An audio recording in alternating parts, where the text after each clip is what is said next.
Hi, and welcome to the Surf Academy UK podcast. I'm your host, Ross James. This podcast is to help surfers of all levels up their game through coaching and training. All our guests have extensive experience in the industry and can offer great advice and guidance. So whether you're a beginner, weekend warrior, or just love to be in the water, follow us on this journey and don't forget to like and subscribe. Stay stoked and stay healthy. So welcome to the Surf Academy UK podcast. My name is Ross and I am here with Danny from Crush Surfboards. Danny, how are you doing? I'm good. How are you doing? You all right? Yeah, all good, thanks. Good. If you want to fire away, tell us a little bit about yourself. So I'm Danny. I am the owner of Crush Surfboards. I make handcrafted hollow wooden surfboards. I started doing Crush Surfboards when it was COVID back in 2020, I think it was. I got COVID and I couldn't really do all. So we couldn't go to beaches and burn off energy that we had when we were stuck at home, sat there watching TV, eating crap ton of food and gaining a lot of weight. So I just decided to teach myself on how to burn off some energy. So I started to build some balance boards to start off with. And then I progressed to doing surfboards, built my first board up within a week in lockdown. And then as soon as the lift hit, I ended up going surfing on it for the first time in Newquay, and one hell of a ride. Just going to put it that way. Nice. Yeah, I mean, I still haven't got around to riding a wooden board yet, and I've always, as I've mentioned to you in the past, I've always wanted a wooden fin. But it's just one of those that at the minute with everything going on, it's just not up there on my personal priority at the moment to be spending on extra boards. No, yeah. But it's a shame because I'm off to Morocco next month and a nice super long right hand point break and a nice chunky fish would probably go really well. So what else you do other than the boards and like the balance boards and the surf? You've breached into sort of fins as well, haven't you? Yeah, so with doing the wooden surfboards, I get a lot of offcuts, and with doing that, it's a bit stupid to waste the wood when I can make something with that, if that makes sense. So it's like I can do the fins out of the redwood I've got, and with every surfboard that I make and sell, you get your set of own little wooden fins to go with it, which are completely coated in bio resin and fiberglass. So they are as strong as a plastic fin, but you got zero plastic impact on the environment, essentially. Nice. And have you got anything in the pipeline at the moment? Any new shapes or anything you're working on for this year? I'm currently building up a new board. It's a 9'4" long board, making it out of Paulownia wood, and it's going to be egg nose and a flat tail with a single fin, and it's going to be a 10-inch fin on it, and it's going to, like I said, made out of Paulownia, so it's super lightweight and it's nice and nimble, and with a hollow construction on the inside, it would be perfect when you're carrying it around. You're not feeling like you're lugging around a boat at the end of the day, if that makes sense. Nice. And how have you found? So you said when you went down to Newquay for that first ride, it was one hell of a ride. How did that compare to a board, a similar shape, but in your typical PU or epoxy setup? So with that, it all came down to the fact I built it, kind of thing. It's something that I shouldn't be saying this on live, but when I was in high school, I failed my design and technology, which is all my woodworking and stuff. So in high school, I failed it completely. I got an F, and now I'm making these boards. And when I first built that one, I epoxied it, I glassed it, and when I first started riding it, Jesus, it was just something different. You felt the vibration of the inside of the waves hitting the bottom of the board, and just that first ride I caught on it, I got it on GoPro, and I remember the smile on my face was like something you won't get from anything else, I don't think. It's like you achieve something and you think, Jesus Christ, that's actually something I've done. I've made that. It works. What? How? Yeah. Kind of thing. Moments. I was going to say, it must be a serious accomplishment to just know that you've gone from just a lump to suddenly a really nice, well-shaped lump that goes really well. Yeah, it was like that. Yeah, no, that's amazing. So tell us a bit more about your balance boards. Do you have just one sort of shape, or are you ventured out into different styles? So at the moment, I've only got one shape. It's like an old school fish board with a pin nose and a flat tail. But this year, I'm going to try and branch out to make like a longboard, a balance board, like with a longer roller, so you can see if you want to try a trick, maybe like walking on the board and like trying to do a trick or two on it. And yeah, I started making them out of plywood, and then I realized the plywood kept on chipping in certain areas, and it just looked very tacky and very naff. So I've kept them on the website as like the people can't afford like a redwood balance board, which is like more stuff I use for my surfboards. They can either get one of them, and they are amazing to use. Like the redwood ones are very nice, lightweight as well. Okay, I was going to ask what made you choose redwood for your boards. For the balance boards, it started being off is there were my local supply shop had like them like laid out already glued up and everything. So I was like, I'll try it. I'll make mine. I'll see what it looks like. And then it just went from there because since I posted it on the socials, people were asking about them and asking if they could get one. And I was like, yeah. And I had to get a lot more redwood sorted out and everything like that. But yeah, it worked out in theory a lot better. Okay, because I mean, I don't know a lot about the wooden boards, other than they look lovely. Obviously, you get different types. A lot of gone for sort of a balsa frame, is that right? And then maybe put something different over the top if you're having that hollow core. Yeah, so I've noticed because I've worked with balsa last year, and it's right thin and it's right brittle. Normally they do like a chamber board out of the balsa. It's just like one solid board, and then they've carved around it, cut a bit out of it, and hollowed a few chambers out, and then glassed it and epoxied it. So that's how I've noticed it's just a bit like you step on it in certain areas, and then it can crack in certain places. Right. So it's a Okay. bit varies. But with the redwood and Polonia surfboards, they've got a redwood framing on the inside with like ribs and a spine, and then epoxy glue the spine to the board, and then clamp everything down and leave it for I think 24 hours. I think last time I left it, and it cured the ribs and the spine to the bottom skin, and then when that finished that, I glued the top skin to it, and then started carving around the rails and stuff. Okay. Nice. So, just out of curiosity, once you've got both the top and the bottom skins on, do you just sort of like sand that into to sort of merge it, or? Yeah, so when the top and bottom skin are on, I spend a lot of time sanding and planing, and I come out of the shed sometimes looking like a Sasquatch covered in sawdust and whatnot. So I'm just like caked in head to toe in like sawdust and wood chippings, everything in my beard. It's like God man. At So least you smell good though. yeah, it is one of those smells where it's like you smell like tree sap. Yeah. Nice. Brilliant. And did I see you do the wax combs as well? No, I don't do the wax combs. I started making some surfboard wax last year, and I was off work for 3 weeks, and I was like, I need something to do. I'm bored.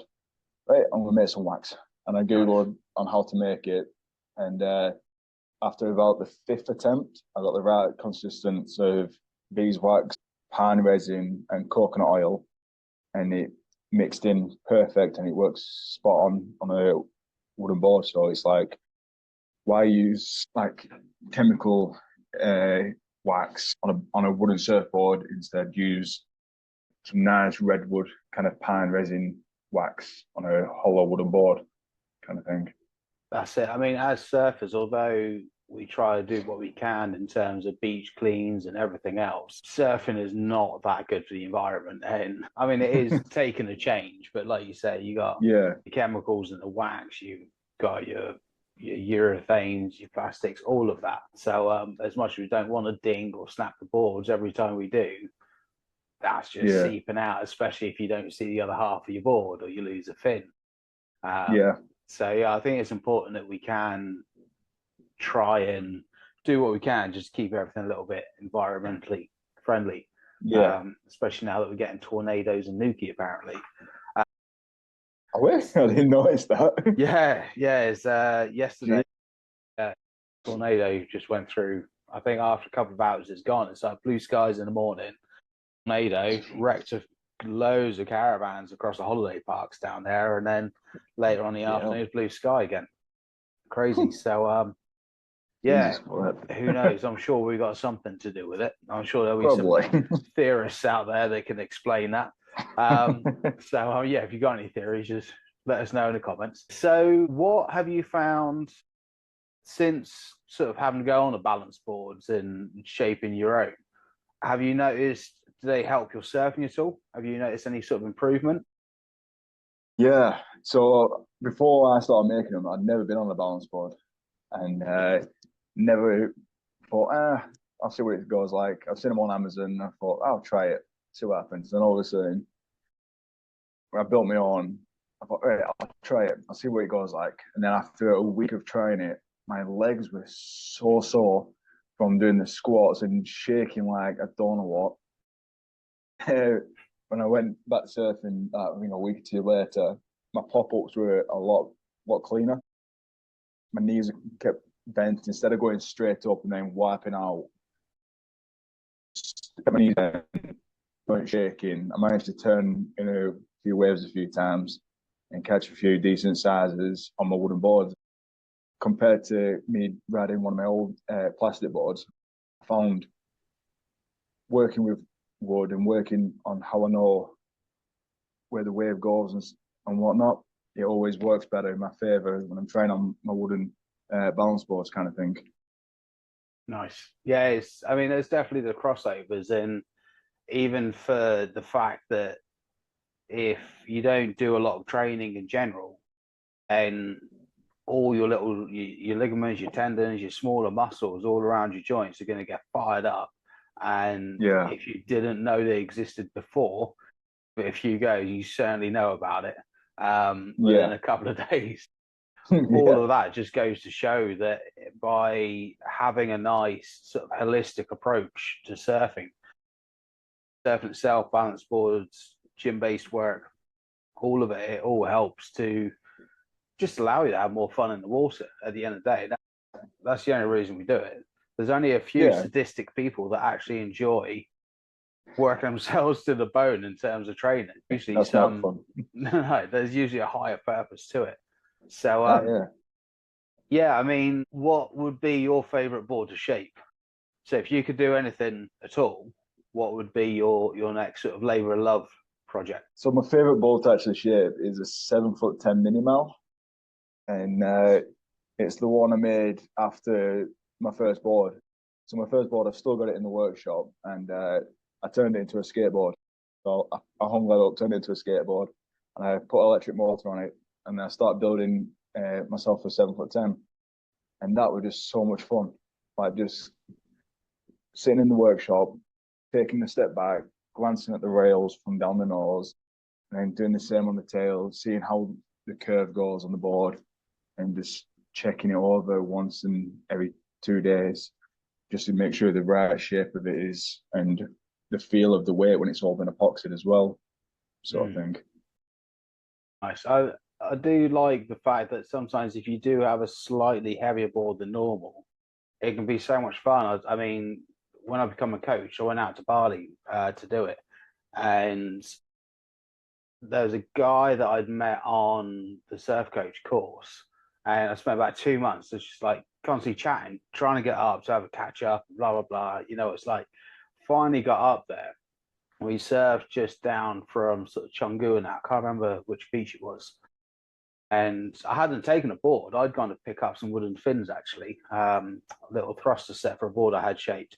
And he was like, "Oh, let's go for a surf." So I borrowed his girlfriend's mini mal. It was like, basically an egg I think it was like Yeah. 10, 7-foot egg, but that thing had half the ocean in it. Like it was solid. Like it had so many dinks, and it was pushing sort of 10 kilos, I swear. Anyway, you finally get it going, but once you were cruising down, man, it was fast. Like it was so much fun. Yeah. You could just sort of stand a foot away from the nose and just trim all along, like probably a little Rasovich style video. And yeah, no, it's good fun. I think, yeah, there's definitely a place for them. And nowadays, you can get away with having that variety again, haven't you? Like, not everybody wants a white surfboard with stickers all up. But you've got such a bigger market now, especially. I mean, just take a look at like the Firewire range. I know a lot of them do just come in white, but just shape-wise, you've got Machado Cardos compared to like the Dominator, which is more of a performance shape. How long would you say an average board would take you to design and shape? Roughly about a month. If it's like, I don't like putting a time frame on it because certain boards do take a bit longer to make up. So it's like if it's a 9-foot board, it might take me 2 months. It just all depends on the time I've got afterwards, and I want to make sure I've got my full focus into that board. I want to make sure my headphones are on. I've got nothing else planned. I'm going to sit there. I'm going to shape this board to its pristine, and it's just looking like I'm happy with it. I don't want to send the product out and I'm not happy with it. I'd rather send the customer updates of the board and see if they're happy with it. If they're happy, I'm happy, kind of mode. Nice. Is there, because obviously with the more standard boards, there's quite a wide range in terms of glass thickness and designs. Do you still have that variety with wooden boards? So I use, I think it's 4-ounce fiberglass on mine. I use one sheet on the top and one sheet on the bottom, and then I coat it in 2 coats of bio resin on top of it, and it adds a nice thickness. And then I put a gloss coat over the top of it to make sure it's nice and shiny. Yeah, nice. So wicked. For all those out there that are interested, like, have you got a website that they can have a look at? Yeah, so if you just put in Google or Facebook Crush Surfboards, it's that. I generally thought I'll wear some brand stuff instead of if you just put in Crush Surfboards, it's you'll find us easy enough. Like if you put in custom balance boards on Google, I think I'm 2nd or 3rd on there. So oh wow, it's not bad. Have you got any sort of events that you're thinking about going to this year to sort of advertise, or? Not really. I'm going down to Cornwall in July just to do some surfing with some friends and family, and just catch some waves and just have a good time. I've noticed there's a lot of humpback whales down there at the moment, so it's like, get my longboard, I'm going. Yeah, I saw that. I was like, I only just moved back from there before Christmas. I missed out on a 2-week solid run of swell, humpback whales and tornadoes. It's like, I don't mind the tornadoes so much. I was in the caravans. I may not have been about. It's like that Dorothy. Yeah, exactly. Click my heels. Nice. So, have you got any trips other than Nuki booked? No, not really. Just working in the shed, building up these boards and making sure they look perfect for everyone who's bought one. So nice. So, if anyone's got any questions on maybe they're looking at getting their own sort, because you can get a lot of kits now, can't you? Wooden boards. Have you got a service where you can offer sort of advice, help, anything like that? Yeah, I do. If people want to like message me, ask them about my boards and stuff, then I'm open to any questions. Other thing is with my boards, so with certain kits you can actually buy thing all there, but sometimes you want like a personal board. Don't when you get like a surfboard, you get like your own design on it, you give it to its shape or design. I can do the exact same. I just laser whatever design you want on a board, and you can get from it'd be in black and white of like a whale or some turtles coming up from the tail or from the side of the board. And nice. It will, when it's glassed, that sheen of the grain and the resin all pops up, and it looks really, really smooth. Yeah, I've got that image in my head now. It's just like the tail was coming off the tail. That'd be absolutely insane. Yeah, I put that on some of my fins as well. Oh, nice. I might have to have a look later on in the year. I'll send you a picture of one of the fins. Yeah, do it. That'd be great. Well, what I'll do then, mate, is I'll pop your details in the description below, so Yeah, everyone can have a look and reach out to you. yeah, And then, yeah, I'll certainly be in touch at some point about a board sounds good. and go from there. But yeah, cheers for that, mate. Yeah, Yeah, so if anyone's got any questions, feel free to reach out to Danny at Crush Surfboards, and we'll have you back on again soon, bud. sweet, sounds good. Cheers, Danny. Cheers. Hi, I really hope you enjoyed that podcast. If you're interested in anything the guest has to say today, then please have a look in the description for their links. Please feel free to like, share and subscribe, and we'll catch you in the next episode.